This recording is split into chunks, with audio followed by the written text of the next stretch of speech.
ہمارے چینل کو سبسکرائب کریں اور بیل آئیکن دبائیں۔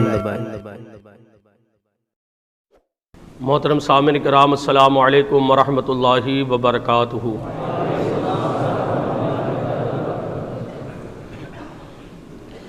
الحمد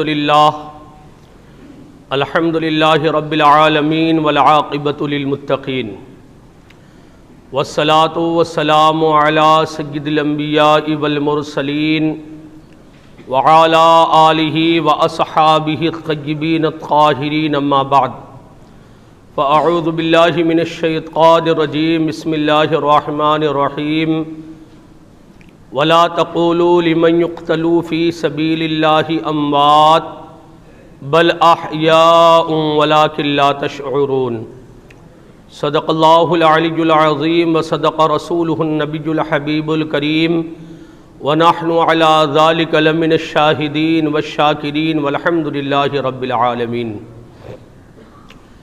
آئیے ہم اور آپ سب سے پہلے انتہائی عقیدت و محبت کے ساتھ اپنے آقا و مولا تاجدار مدینہ راحت قلب و سینہ، جان عالم و جانی معروحی فدا حضرت محمد رسول اللہ صلی اللہ تعالی علیہ وسلم کی بارگاہ بے کس پناہ میں جھوم جھوم کر ہدیہ درود پاک پیش فرمایا پڑے۔ اللہم صلی علی سیدنا مولانا محمد طب القلوب بدوائہا وعافیت الابدان وشفائہا ونور الابصار وضیائہا وآلہ وصحبہ وبارک وسلم دائما ابدا۔ صلاۃ و سلام علیک یا رسول اللہ، صلاۃ و سلام علیک یا حبیب اللہ صلی اللہ تعالی علیہ وسلم۔ آج کا یہ مبارک دن اپنے اندر کئی برکتیں، کئی رحمتیں اور کئی سعادتیں لے کر حاضر ہے۔ آج مومنوں کی ہفتہ کی عید یعنی جمعہ کا دن بھی ہے، اور ساتھ ہی عاشورہ کا دن بھی ہے۔ 10 محرم الحرام کو عاشورہ کا دن کہا جاتا ہے۔ عاشورہ کی کیا فضیلت ہے، اس کو ہم نے عاشورہ کی جب دعا اور نماز کا وقت تھا اس میں بیان کیا۔ آج ہم شہزادے رسول جگر گوشے بطول علی مرتضیٰ کی آنکھوں کے تارے، سید الشہداء امام عالی مقام سیدنا امام حسین رضی اللہ تعالیٰ عنہ اور آپ کے اہل بیت اطہار کی فضیلت و مقام، اور کربلا سے آپ نے پوری انسانیت کے لیے کیا درس دیا، اس کے تعلق سے کچھ بات کرنے کی کوشش کریں گے۔ امام حسین رضی اللہ تعالی عنہ سیدہ بی بی فاطمہ الزہرا رضی اللہ تعالی عنہا کے نور نظر ہے، مولا کائنات مشکل کشا رضی اللہ تعالی عنہ کے شہزادے ہیں، اور آپ کی فضیلت میں حضور علیہ الصلوۃ والسلام نے بہت سارے ارشاد فرمائے ہیں۔ دونوں شہزادے سیدنا امام حسن رضی اللہ تعالی عنہ، سیدنا امام حسین رضی اللہ تعالی عنہ، حضور فرماتے ہیں یہ دونوں جنتی نوجوانوں کے سردار ہیں۔ الحسن والحسین سید شباب اہل الجنہ۔ حضور علیہ الصلوۃ والسلام دونوں شہزادوں کو سونگھا کرتے تھے۔ صحابہ نے عرض کی یا رسول اللہ صلی اللہ علیہ وسلم، بچوں کو چوما جاتا ہے اور آپ شہزادوں کو سونگ رہے ہیں۔ آقا علیہ الصلوۃ والسلام نے ارشاد فرمایا یہ بات صحیح ہے کہ بچوں کو چوما جاتا ہے، اور بچوں کو چومنا سنت بھی ہے، یاد رکھیے۔ اگر ہم بچوں کو بوسہ لے سنت کی نیت سے تو اس میں بھی ہمیں ثواب ہے۔ تو بچوں کو چوما جاتا ہے، حضور نے فرمایا لیکن یہ بچے الگ ہیں، میں نے اس لیے سونگ رہا ہوں کہ یہ جنت کے پھول ہے، اور پھولوں کو چوما نہیں جاتا ہے، سونگھا جاتا ہے۔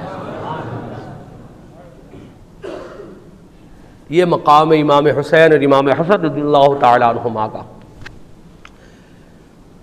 حضور علیہ الصلوۃ والسلام ایک مرتبہ بی بی فاطمہ الزہرا رضی اللہ تعالی عنہا کے دروازے کے قریب سے گزر رہے تھے کہ اندر سے امام حسین رضی اللہ تعالیٰ عنہ کے رونے کی آواز آئی۔ حضور علیہ الصلوۃ والسلام واپس آئے اور سیدہ کے گھر میں تشریف لے گئے اور کہا بیٹی فاطمہ تمہیں معلوم نہیں کہ حسین کے رونے سے مجھے تکلیف ہوتی ہے.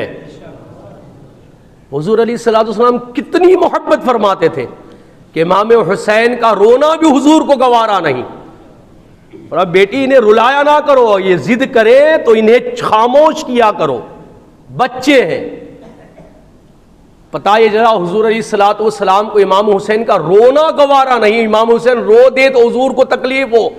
کربلا میں جب شہید کیا گیا ہوگا تو گنبد خضرا میں میرے آقا کو کتنی تکلیف ہوئی ہوگی. وہ مشہور بات کہ سبت نبی ہے پشت نبی پر اور سجدے کی حالت ہے. حضور علیہ الصلوۃ والسلام سجدے میں ہے، امام حسین رضی اللہ تعالیٰ عنہ حضور علیہ الصلوۃ والسلام کی پشت مبارک پر سوار ہو گئے. آج بھی ہم لوگ اپنے گھر میں اگر نماز پڑھتے ہیں تو چھوٹے بچے سے کر لیتے ہیں، بچے ہیں، مگر جانتے ہیں حضور علیہ الصلوۃ والسلام سجدے میں تھے. حضور علیہ الصلوۃ والسلام نے سجدے کو لمبا کر دیا، طویل کر دیا. سبحان رب العلیٰ کی تسبیح کو بڑھا دی. کیوں بڑھا دی؟ کیوں بڑھا دی؟ کہ اگر میں سجدے سے اٹھوں گا تو کہیں حسین گر نہ جائے اور انہیں چوٹ نہ لگ جائے، تکلیف نہ ہو جائے. امام الانبیاء صلی اللہ علیہ وسلم کو امام حسین رضی اللہ تعالیٰ عنہ کی تکلیف کا کتنا احساس، اور نماز میں بھی امام حسین کی تکلیف کا احساس فرما رہے ہیں. اس سے امام حسین کے مقام کا پتہ چلتا ہے. تبھی تو سرکار غریب نواز نے فرمایا تھا شاہ است حسین، بادشاہ است حسین، دی است حسین، دی پناہ است حسین، سرداد نداد دست در دست یزید، حقا کی بینا الہ الہ است حسین. لا الہ الا اللہ کی بنیاد حسین ہے. یہ حدیث مبارکہ جناب کے سامنے پیش کی. اب آئیے کربلا کی جانب چلتے ہیں. کربلا میں امام حسین رضی اللہ تعالیٰ عنہ کیوں گئے، اور 6 ماہ کے لیے اصغر 16 17 18 سال کے امام علی اکبر، امام قاسم اون و محمد عباس علمبردار خود اپنے آپ کو اور 72 جانثاروں کو شہید کیا، کیوں کیا؟ امت سے سوال، کیوں کیا؟ کیا اس لیے کہ پھر 10 محرم آئے گی تو اماموں کے نام سبیل لگائی جائے گی، یا اس لیے کہ ان کے نام نیازیں لٹائی جائے گی، یا اس لیے کہ ان کے ناموں پر منتیں مانی جائے گی؟ اس لیے کیا تھا، اس لیے کیا تھا، بتائیے آپ. اس لیے اہل بیت منتوں کے محتاج نہیں ہیں، اہل بیت سبیلوں کے محتاج نہیں. اگر ہم سبیل لگاتے ہیں تو ہمارا فائدہ، اہل بیت کا فائدہ نہیں ہے. ان کا مقام تو ویسے ہی بلند ہے. ان کا مقام کا حال تو یہ ہے کہ نجران کے عیسائیوں نے کہا کہ کام کرو، ہاں ایک میدان میں جمع ہوتے ہیں، ہم اپنے بیٹوں کو لے کر آتے ہیں، آپ اپنے بیٹوں کو لے کر آئیے، ہم اپنی جانوں کو لے کر آتے ہیں، آپ اپنی جانوں کو لے کر آئیے، ہم اپنی بیٹیوں کو لے کر آتے ہیں، اب اپنی بیٹیوں کو لے کر آئیے، اور پھر ایک میدان میں جمع ہوتے ہیں، دونوں ایک دوسرے کے لیے بد دعا کرتے ہیں. تو حضور علیہ الصلوۃ والسلام اپنی جانب سے کس کو لے کر گئے؟ سیدہ فاطمہ کو لے کر گئے، مولائے مشکل کشا مرتضی علی مرتضیٰ کو لے کر گئے، اور حسنین کریمین کو لے کر گئے. فرمایا چاروں پیچھے رہو، آگے حضور علیہ الصلوۃ والسلام. ابھی میدان میں پہنچے تھے کہ نجران کے عیسائیوں کا پادری کہہ رہا ہے ان سے مباہلہ نہ کرنا. ان کا مرتبہ بتا رہا ہوں، یہ منتوں کے لیے نہیں ہے، یہ سبیلوں ہی کے لیے نہیں ہے. ان کا مقام تو یہ ہے کہ نجران کا پادری کہہ رہا ہے ان سے مباہلہ نہ کرنا. محمد عربی صلی اللہ علیہ وسلم کے پیچھے یہ 4 لوگ ہیں نا، میں انہیں دیکھ رہا ہوں. محمد عربی دعا کر دے اور وہ آمین کہہ دے تو روئے زمین پر ایک بھی عیسائی باقی نہیں رہے گا. یہ مقام و مرتبہ ہے اہل بیت اطہار کا، پنجند پاک کا یہ مقام ہے. تو پہلے ہی مقبول ہے رب کی بارگاہ میں کہ وہ آمین کہہ دے تو دعا قبول ہو جائے. جس کے بارے میں حضور علیہ الصلوۃ والسلام ارشاد فرمائے اللہم ہؤلاء اہل البیت، اے اللہ یہ جو میری چادر میں آئے ہیں نا، یہ علی، یہ فاطمہ، یہ حسن، یہ حسین، یہ سب میرے اہل بیت ہے۔ چادر میں لے کر حضور نے فرمایا تھا یہ سب میرے اہل بیت ہے، یہ ان کا مرتبہ ہے، حضور اہل بیت کا ہے، اور اللہ تبارک و تعالی ان کی آمین پر دعا قبول کرنے والا۔ تو یہ صرف سبیلوں کے لیے کربلا نہیں گئے تھے، یہ نیازوں کے لیے کربلا نہیں گئے تھے، یہ اس لیے کربلا گئے تھے کہ یزید کا کیریکٹر صحیح نہیں تھا۔ یزید حاکم بنا تھا، اس نے حکومت کا اعلان کیا تھا، بیعت چاہتا تھا، ہاتھ چاہتا تھا امام حسین کا، جانتا تھا امام حسین بیعت کر لے کے میری حکومت کا نکل چلی جائے گی، پھر کوئی مخالفت کرنے والا باقی نہیں رہے گا۔ اور امام حسین جانے تھے کہ اگر اس کو حاکم بنا لیا، یہ نمازی نہیں، لوگ بھی نمازی نہیں رہیں گے، یہ داروڑیا ہے، لوگ بھی داروڑی ہو جائیں گے، یہ جگار کھیلتا ہے، لوگ جگار کھیلتے ہو جائیں گے، یہ عیاشیاں کرتا ہے، یہ لوگ بھی عیاشیاں کرتے ہو جائیں گے، اس کے گھر میں ناچ گانے ہوتے ہیں، لوگ بھی ناچ گانے کرتے کرتے چلے جائیں گے۔ یہ یزید کا کیریکٹر تھا، یزید کا کیریکٹر۔ یزید نماز کا پابند نہیں تھا، یزید ناچ گانے کا عادی تھا، یزید دارو و شراب کا عادی تھا، جگار کا عادی تھا، عیاشی کا عادی تھا، دین کا کوئی پابند نہیں تھا، دین کا کوئی پابند نہیں۔ امام حسین نے مجاز دے دیا، جب بھی کوئی ایسا آدمی حاکم ہونے کا دعویٰ کرے تم کربلا کھڑی کر دینا، تم کربلا کھڑی کر دینا۔ اسی لیے کہنے والے نے کہا قتل حسین اصل میں مرگ یزید ہے، اسلام زندہ ہوتا ہے ہر کربلا کے بعد، اسلام زندہ ہوتا ہے ہر کربلا کے بعد۔ یہ جو دوسرا مصرع ہے نا، اس کو آپ کو سمجھاؤں میں، اسلام زندہ ہوتا ہے ہر کربلا کے بعد۔ کربلا کا واقعہ کتنا ہوا؟ ایک ہی ہوا ہے نا، پھر کہا جا رہا ہر کربلا کے بعد، کربلا کا تو ایک ہی واقعہ ہوا ہے نا، پھر ہر کربلا کے بعد، ہر کربلا کے بعد، ہر کربلا کے بعد تو کہا یہ گیا ہے کہ اے مومنو، اگر اسلام کو زندگی دینا ہو، اسلام کو تر و تازہ کرنا ہو، گھر بیٹھے نہیں ہوگا، کربلا کا میدان گرم کرنا پڑے گا تمہیں، کربلا کا میدان گرم کرنا پڑے گا۔